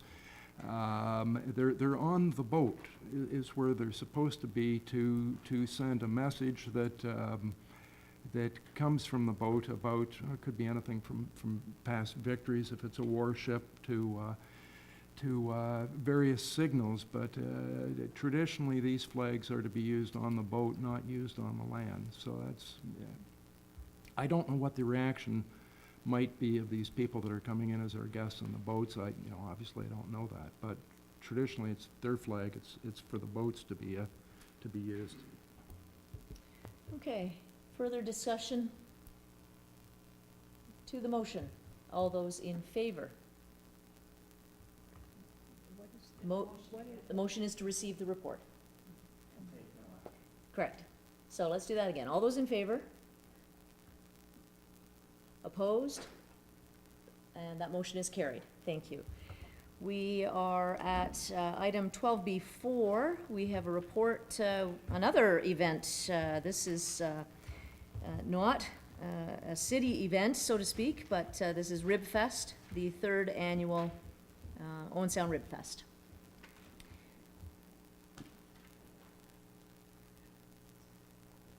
And I can't imagine that there'd be any member of council that's in favor of spare ribs. Councillor Twaddle. Well, you know. Decent barbecue. Yeah, I recently made a small pilgrimage to a rib restaurant where I misspent a certain part of my youth in Windsor. So I have a fondness for ribs, and I'm happy to move the recommendation. Very good. Well, there is nothing better some days, I can tell you. All those in favor? Opposed? That motion is carried. Thank you. We do not have any minutes of boards and committees for approval tonight. We do have one set of in-camera city council meeting minutes. Council's direction on that. Councillor Twaddle. Yeah, motion to approve. Thank you. All those in favor?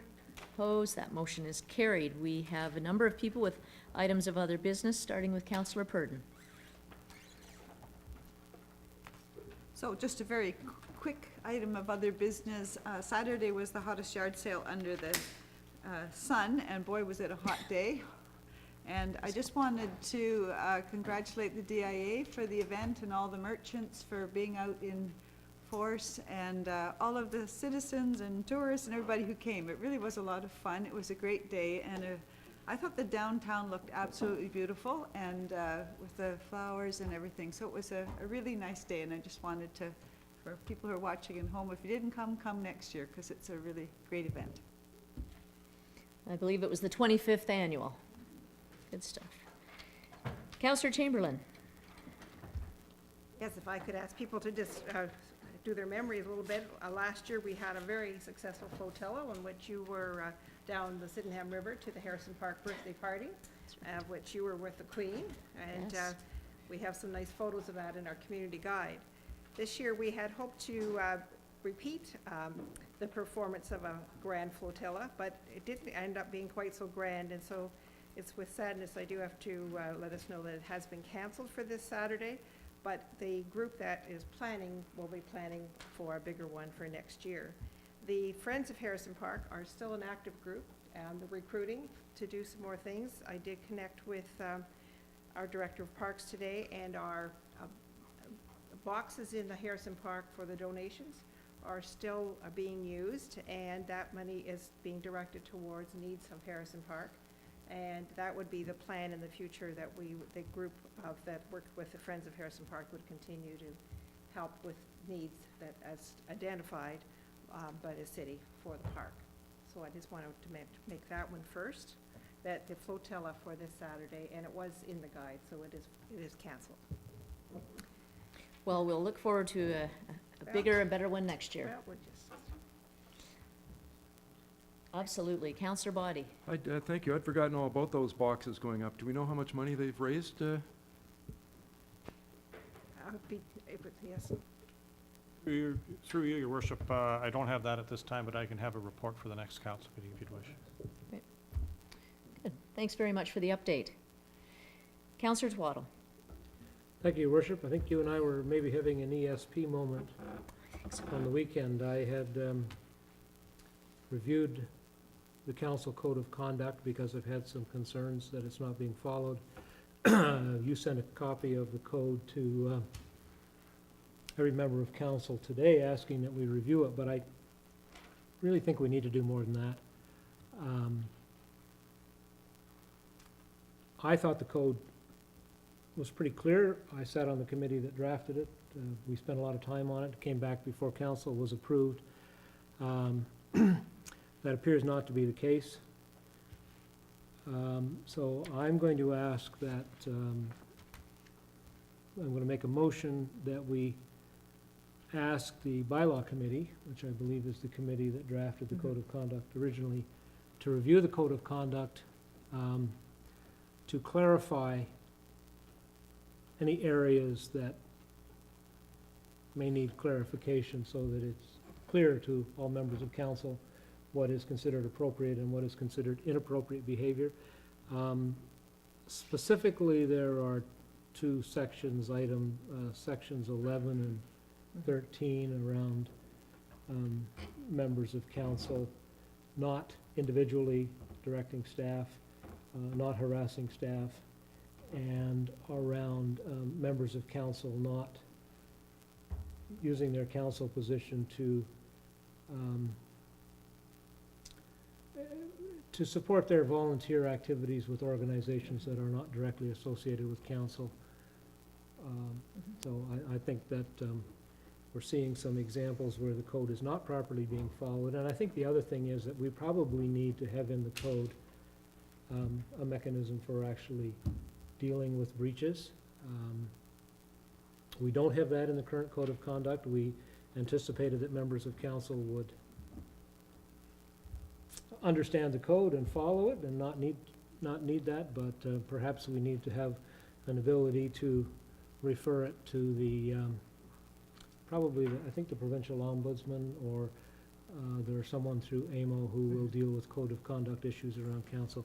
I know the city manager doesn't want to take that one on.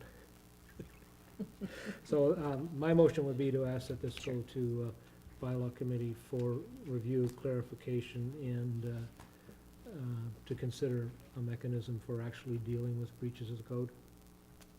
Okay, we do have a motion before us. Further discussion? Can't imagine anyone would have any issues with this particular review. All those in favor? Opposed? That motion is carried. Thank you. Oh, thank you.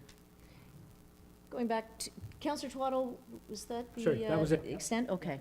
I'm going to go back to Councillor Chamberlain. She did have one other item. And I'm sorry, I should have put them right together, but I did want to compliment, we had a press release out last week about what's going on with our solar energy, our green energy, and the renewable revenue for the city.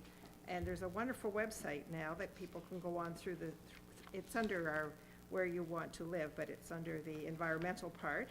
But I've been on it several times just to see how much energy that our two installations are doing for us. And this afternoon at 3 o'clock, the soccer field and the public works solar installations were both earning us over $2 an hour. And so it's a very good thing, and it shows in the report that they will be paid for within 10 years, and we have them there for a 20-year contract. So that's a very good thing that our city is doing, and I just think it's very interesting for people who are considering solar to have a look at that website. And it's alive. It tells you each day what it's. Of course, in the night, it's not making very much money in the nighttime, but it is there. And There aren't a lot of things making a lot during the night anymore, yes, is there? but it is a good one. Thank you. Thank you very much for that update, and there are so few tools that we have as a municipality to generate revenue, that this certainly is an exciting one that we've been able to take advantage of. So thanks for the update on that.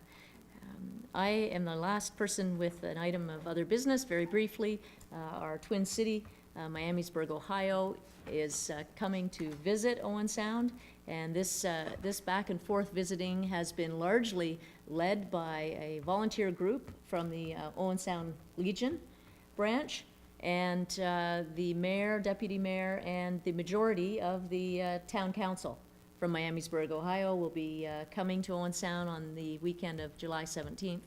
This is an opportunity to meet and greet, and thanks to the Legion for being such great hosts. I expect we'll have an opportunity to meet face to face and council to council in some informal settings over that few days. So that's an invitation to council. We will now be returning to our in-camera meeting, and as such, we will be going downstairs. And I thank you for watching this evening.